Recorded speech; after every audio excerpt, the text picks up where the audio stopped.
ሰላም ቅዱሳን እንደምናችሁ ፓስተር ካሴ ገበደ እባላለሁ ከኤክሰለንስ ላይፍ ፌስ ቸርች ነው።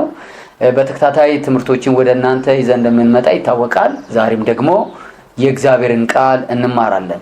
የእግዚአብሔርን ቃል ስንማር የእግዚአብሔር ቃል ለህይወታችን የተሰጠ ቃል ነውና ስለ ህይወት ቃል ነው የምንማረው።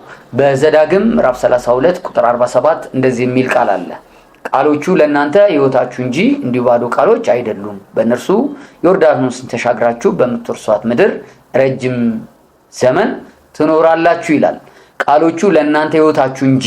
የእግዚአብሔር ቃል የህይወታችን ቃል ነው። የእግዚአብሔር ቃል ስለ ህይወታችን የተጻፈ ቃል ነው። የእግዚአብሔርን ቃል እግዚአብሔርን የምንደግፍበት አይደለም። የእግዚአብሔር ቃል እግዚአብሔር አለ የለም የምንልበት አይደለም። የእግዚአብሔር ቃል የተላከው ለኛ እግዚአብሔርን ለሚከተሉትና ለሚያምኑት የምንተዳደርበት ቃል ነው። ብዙ ጊዜ መንፈሳዊ ነገር የሚረብሸን እግዚአብሔርን ለመደገፍና እግዚአብሔርን ለማኖር ስንጣጣር ወይንም ስንታገል ነው። እግዚአብሔር ራሱን በራሱ የሚያኖር አምላክ ነው። ሰዎች ሳይኖሩ በፊት የኖረ አምላክ ነው። ሰዎች ወደዚህ ምድር ሳይመጡ በፊት ስሙ ዘላለም በሚባል ዓለም ውስጥ የኖረ አምላክ ነው። ስለዚህ እግዚአብሔር ቃል ብለን ስናስብ ለህይወታችን የተጻፈ ነው። ስለዚህ እግዚአብሔር በእኛ ህይወት ውስጥ ሊሰራ የፈለገውን ነገሮች ሁሉ የምናውቅበት መንገድ የእግዚአብሔር ቃል ነው።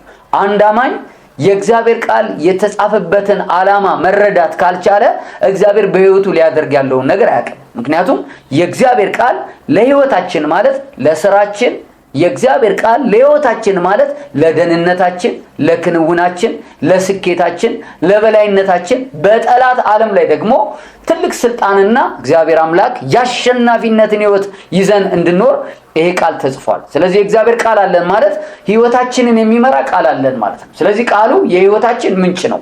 ጌታችን ኢየሱስ ክርስቶስ በዮሐንስ ወንጌል ምዕራፍ 6 ቁጥር 63 ላይ በጣም የምወደው ቃል ነውና እንዲህ ብሎ ተናገረ።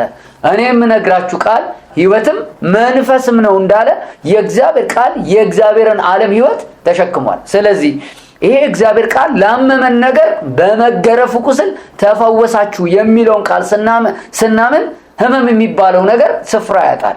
የእግዚአብሔር ቃል ለተቸገርንበት ነገር ደግሞ እግዚአብሔር ያቀርብልናል የሚለውን እውነት የምናገኘው መዝሙረ ዳዊት ምዕራፍ 23 ቁጥር 1 ላይ ይሄንን ቃል ስናምን ይሄ ቃል የእግዚአብሔርን በረከት ያዘጋጃል። ምን የሚለው?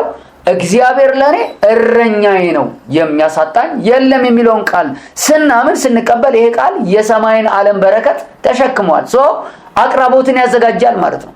ስለዚህ በዚህ ምድር ላይ ስንመላለስ ደግሞ የማሸነፍ አስተሳሰብ ስናስብ እና ሐዋርያው ጳውሎስ የተናገሩትን ቃል ማመን ነው። ያ ቃል ምንድነው? እሱ ኃይልን በሚሰጠኝ እኔ በክርስቶስ ሁሉም ማድረግ እችላለሁ የሚለው ቃል በዚህ ምድር ላይ የተጽዕኖ ፈጣሪነት፣ የአሸናፊነት፣ በዚህ ምድር ላይ ተፎካካሪነትን ሳይሆን የአሸናፊነትን ህይወት የማምጣት አቅም አለው። ስለዚህ የእግዚአብሔር ቃል እግዚአብሔር ምን ደግፍበት ሳይሆን እኛን ምን ለውጥበት ነው። የእግዚአብሔር ቃል አለ የለም ብለን እግዚአብሔርን ምን ከራከርበት ሳይሆን ራሱ እግዚአብሔር በራሱ ዓለም ቅድም እንዳልኳችሁ ጸንቶ የቆመ አምላክ ስለሆነ የእግዚአብሔር ቃል ስናምነው የሚሰራው ለኔ ነው። ስለዚህ መንፈሳዊ ህይወቴን የሚመራው የእግዚአብሔር ቃል ነው።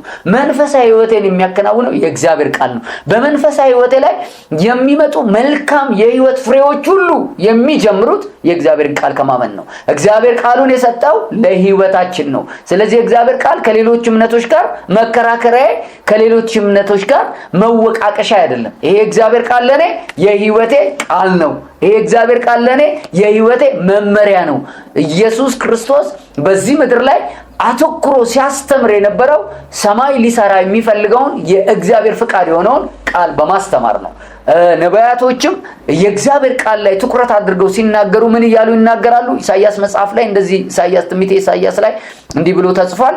እሺ ብትሉ ብትታዘዙ የምድርን በረከት ትበላላችሁ። ስለዚህ በረከቱ ያለው እግዚአብሔር እጅ ላይ ሳይሆን መታዘዝ ላይ።